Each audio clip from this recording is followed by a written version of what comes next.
His arrest sent shockwaves across the car industry when it happened in November, and in his statement to court denying those charges against him, the former chairman of Nissan said that he had genuine love and appreciation for the Japanese car maker.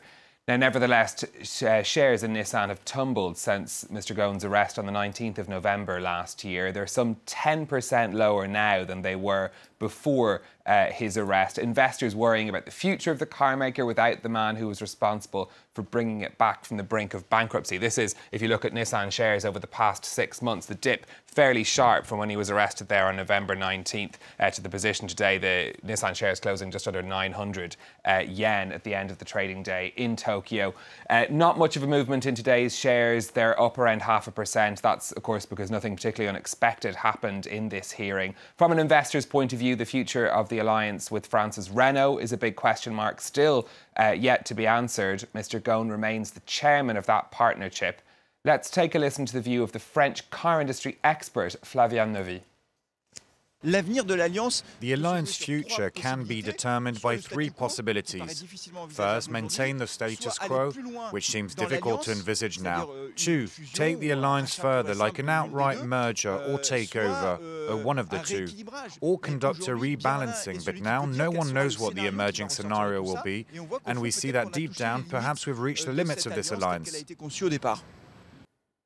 Next to a surprise resignation at the head of the World Bank, the president of the international organisation, Yong says he's stepping down from the beginning of next month, despite his term running until 2022. Brian Quinn has the story. With 3 years left in his term, Yong is throwing in the towel. The 59-year-old American doctor has been head of the World Bank since 2012. Born in Seoul to a North Korean father, having built a career in humanitarianism before taking the presidency of Dartmouth College, he was chosen by then-President Barack Obama. So I'm grateful to him for his willingness to serve. I do not think that the World Bank could have a better leader. At the head of the institution that counts 189 member countries, Kim rubbed shoulders with the planet's top business and political leaders. But when he was re-elected in 2016, it was only through Washington's outsized voting power. Kim had been the focus of a wave of discontent among his 15,000 colleagues, many of whom objected to a reorganization of the bank under his watch and a $400 million cost-cutting plan that came with layoffs. It's not clear if those factors played a role in his sudden resignation. In his parting memo to staff, Kim said that a move to the private sector was the best way for him to make an impact on climate change and the infrastructure deficit in emerging markets. The World Bank president is typically chosen by the U.S., while the head of the International Monetary Fund is chosen by European countries. Thus, it falls to Donald Trump to designate Kim's successor, one who could, however, face a challenge, as pressure has been growing from members to choose a candidate from an emerging economy. In the meantime, the World Bank CEO, Bulgarian Kristalina Georgieva, will serve as interim president. Amazon has taken the title of the world's most valuable company that's traded on the markets.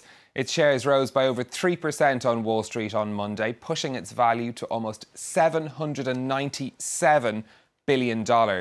That's important because it's around $13 billion more than its nearest rival, Microsoft. Now, Apple had been in pole position on this ranking until the software giant overtook it in November.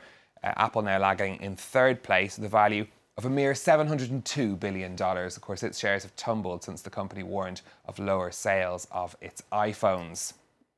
Well, one of Apple's main rivals is also suffering from the slowdown for demand for phones, particularly in China. Samsung Electronics has warned that it expects operating profits in the last 3 months of 2018 to be almost 30% lower than they were a year previously.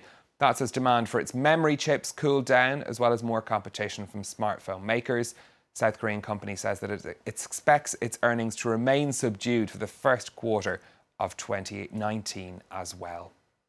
Well, shares in Samsung down around 1.5% after that news from the company. That dragged down the Kospi index in Seoul, which finished the day in the red, down over 0.5%. Samsung, of course, the big player on the Kospi.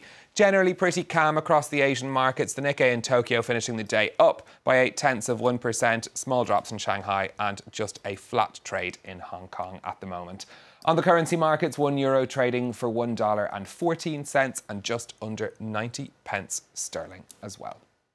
Well, finally for me, Netflix got a boost on the stock markets after its success at the Golden Globes. Shares in the streaming service finishing up almost 6% on Wall Street on Monday.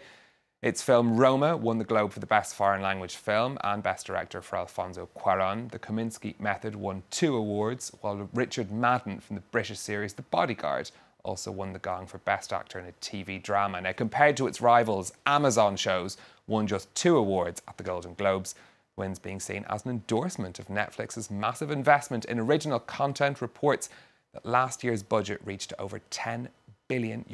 Stuart. That is incredible. I did watch Bodyguard, quite liked it. I liked it too. I really liked the first 3 episodes. Last 3, not quite. Very dramatic, don't give anything away. No, of course not. Stephen Carroll, with our business news here on France 24.